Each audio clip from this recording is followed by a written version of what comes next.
We are a family. We are Liverpool. This means more.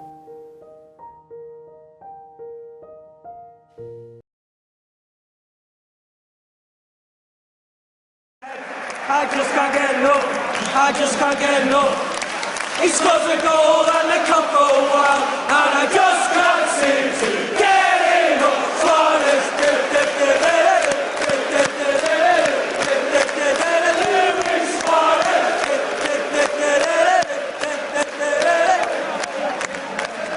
Luis Suarez. 루이스 수아레스, 플레임은 루이스 알베르토 수아레스 디아스. 그는 1987년 12월 24일 우루과이의 몬테비테오에서 북쪽으로 500km 떨어진 살토라는 지역에서 어머니 산드라 수아레스와 아버지 로돌포 수아레스 사이에서 태어났습니다. 7형제 중 넷째로 태어난 루이스는 형제가 워낙 많다 보니 원하는 것을 쟁취할 수도 없고 모든 것을 물려받고 내가 또 물려주고 동생들도 관리해야 되고 형들 눈치도 봐야 되고 유복한 환경에서 자란 게 아닌 빈곤한 환경 속에서 자랐기 때문에 어릴 적 원하는 대로 행동을 할 수 없었죠. 아무렴 7명의 남자 형제가 한 집에서 살면 어휴, 힘든 환경일지라도 사랑과 정성을 쏟아 자식들을 올바른 길로 보내겠다는 마음 하나로 지내왔건만 밥도 제대로 차려주지 못하는 야속한 상황 속에서 부모님은 최선의 판단을 내려야만 했습니다. 동분서주 돌아다니며 보다 많은 보수를 주는 일자리가 없나 찾던 도중에 겨우 찾아낸 곳이 바로 지금 사는 곳에서 500km나 떨어진 우루과이의 수도 몬테비테오. 아버지는 엘트라갈 비스킷 공장, 어머니는 중앙 버스터미널에서 청소일을 겨우 구해낸 것이죠. 하루빨리 짐을 싸서 몬테비테오로 이사를 가야 하는데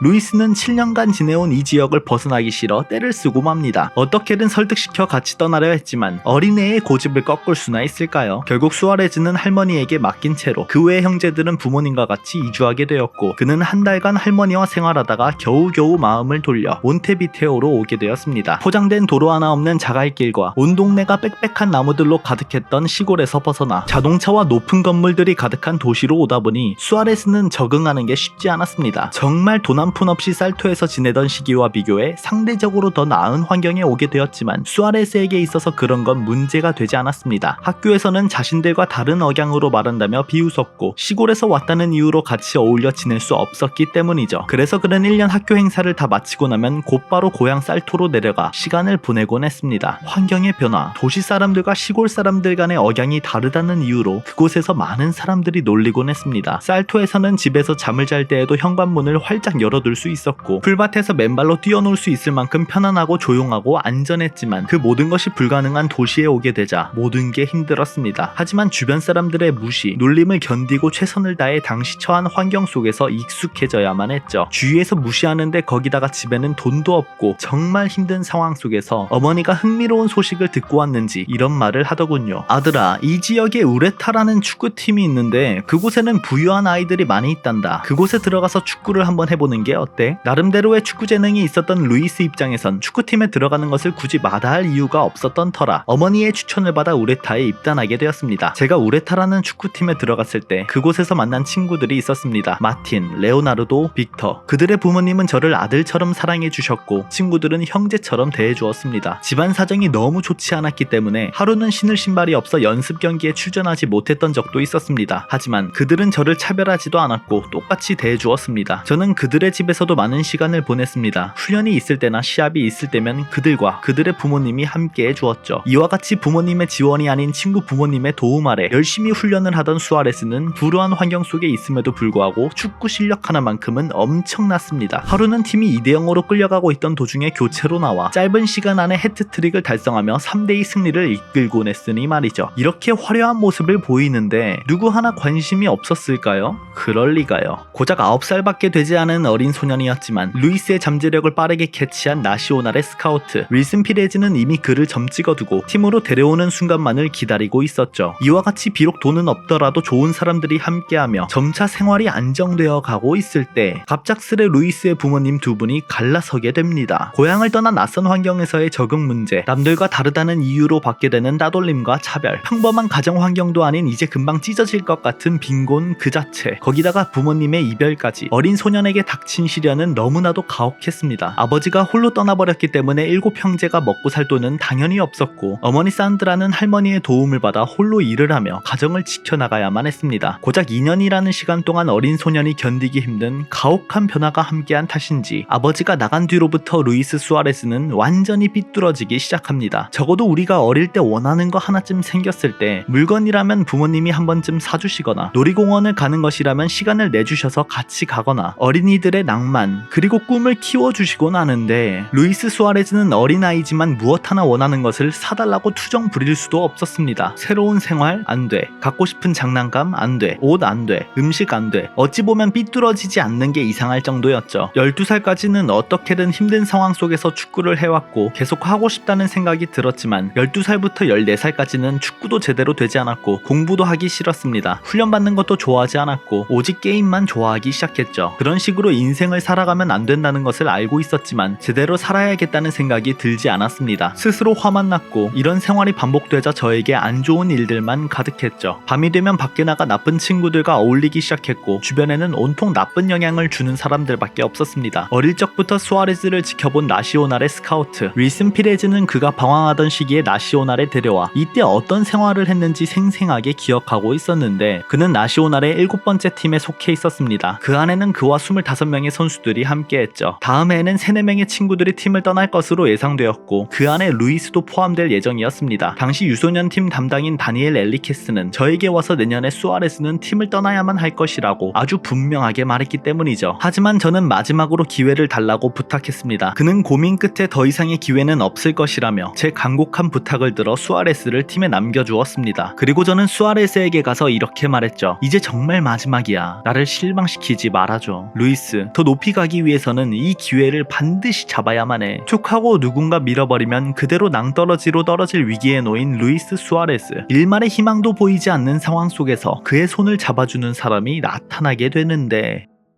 터벅터벅 아무런 생각 없이 길을 거닐던 도중 수아레스는 스쳐 지나간 한 소녀가 자꾸만 눈에 밟힙니다. 지금 놓치면 영영 보지 못하게 될까봐 얼른 다가가서 그녀를 붙잡았죠. 안녕, 나는 루이스 수아레스라고 해. 2살 어린 소녀의 이름은 소피아 발비. 그녀를 만난 건 제 인생에 있어 가장 큰 행운이었습니다. 저는 공부를 게을리했고 축구도 마찬가지였죠. 인생을 포기한 사람처럼 살고 있었죠. 하지만 그녀는 저에게 지금 일이 잘 풀리지 않는 것이 아니라 흥미가 없었기 때문이라는 것을 깨닫게 해주었습니다. 인생에 아무런 목표도 없던 저에게 새로운 목표의식을 갖게 만들어 주었습니다. 그녀와 결혼하고 싶다는 생각이 들었고 결혼하기 위해서는 프로축구 선수가 되어야만 하겠다고 다짐했죠. 그 순간부터 축구는 제 인생에서 가장 중요해졌습니다. 소피아를 만난 순간부터 수아레스는 더 이상의 일탈을 하지 않았습니다. 학교도 정기적으로 나가기 시작했고 보다 질서정연한 삶이 시작된 것이죠. 그녀는 수아레스에게 매일같이 긍정적인 이야기를 해주며 자신감을 실어주었고 그는 이에 보답하기 시작했습니다. 게으름을 피우며 손을 놓았던 축구에 몰두하자 1년 동안 무려 63골을 기록. 아니 불과 얼마 전까지만 해도 경기장에서 자신의 화를 주체하지 못해 심판에게 박치기를 하며 퇴장까지 당할 정도로 막갑하였는데 단숨에 나시오날 유스 최고의 선수로 발돋움한 것입니다. 여기서 잠깐 TMI. 수아레스가 이와 같이 엄청난 득점을 하게 된 배경에는 물론 그의 실력이 가장 많은 비중을 차지하겠지만 사실 소피아의 영향이 상당했습니다. 수아레스가 그녀를 만나러 가기 위해서는 차로 20분 정도에 달하는 거리를 가야만 했는데 그는 버스 탈 돈도 없을 만큼 찢어지게 가난했던 터라 아무리 좋고 보고 싶어도 한 푼도 없이 그녀를 만나러 갈 수가 없었습니다. 그래서 그의 코치는 수아레스에게 제안을 하나 했죠. 수지야, 너가 시합에서 골을 넣는 날마다 왕복 버스비를 줄게. 그러면 여자친구도 만나고 축구도 열심히 하고 그럼 나도 좋고 일석 몇 조야 이거. 소피아를 만나러 가겠다는 집념 하나로 시합에만 나서면 어떻게든 득점에 성공해 버스비를 받아낸 루이스 수아레스. 멋지다. 열심히 살아가야 하는 이유는 오직 소피아. 그녀와 결혼하기 위해서는 돈을 모아야 했고 돈을 모기 위해서는 프로 선수가 되어야만 했고 머릿속에 온통 소피아 축구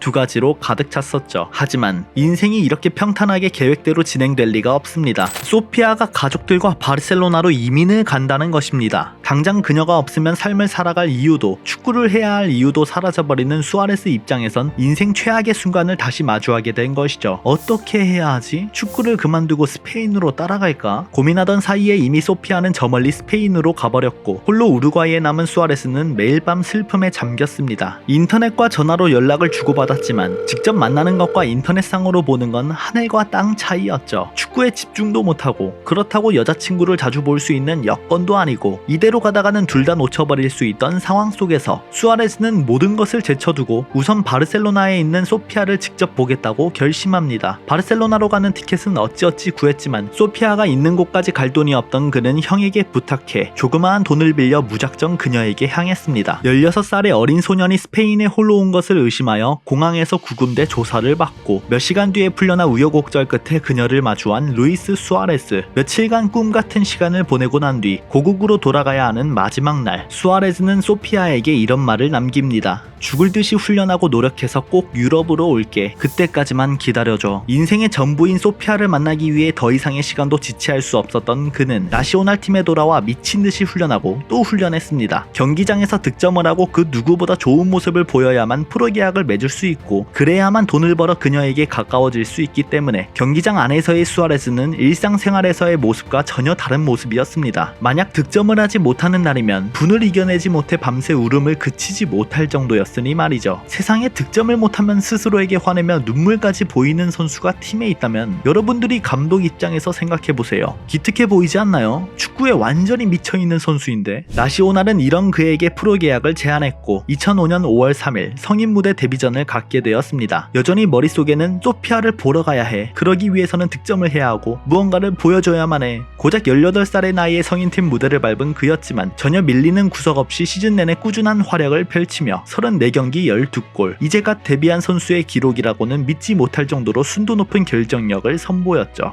네덜란드 클럽팀들은 매년 새로운 원석을 찾기 위해 남아메리카의 수많은 스카우트들을 파견하곤 합니다. 특히나 아인트호벤과 같이 비교적 재정적으로 여유가 있는 구단들은 상대적으로 더 많은 이적료를 건네며 잠재력 있는 선수들을 데려오곤 했었죠. 아인트호벤, 아약스, 그들과 비교해 상대적으로 재정적인 여유가 없던 흐로닝건과 같은 구단들은 한두 번의 영입 실패가 주는 영향이 상당했기 때문에 보다 신중히 접근해야만 했었습니다. 그런데 스카우트들로부터 극찬을 받고 있는 선수가 리버풀 몬테비데오에 있다는 소식을 듣고 곧장 우루과이로 향하게 됩니다. 이 선수에게는 큰 금액을 투자해 데려와야만 한다는 것이었죠. 그 선수가 바로 엘리아스 피게로아. 우루과이 청소년 대표팀에서 인상적인 활약을 선보인 18살의 장신 스트라이커. 리버플레이트와의 경기에서 피게로아의 움직임을 체크하고 흡족한 웃음을 지으며 가볍게 나시오날의 경기도 챙겨보았는데 스카우트들은 어제 본 장신의 피게로아가 아닌 나시오날의 한 공격수를 보고 큰 충격을 받게 됩니다. 가볍게 드리블을 통해 크로스를 하는 모습, 몇 번의 터치만으로 수비수들의 실수를 유발하고 득점 마무리하는 이 선수. 감독님, 피게로아가 아니라 이 선수를 데려와야 할 것 같습니다. 그게 누군데?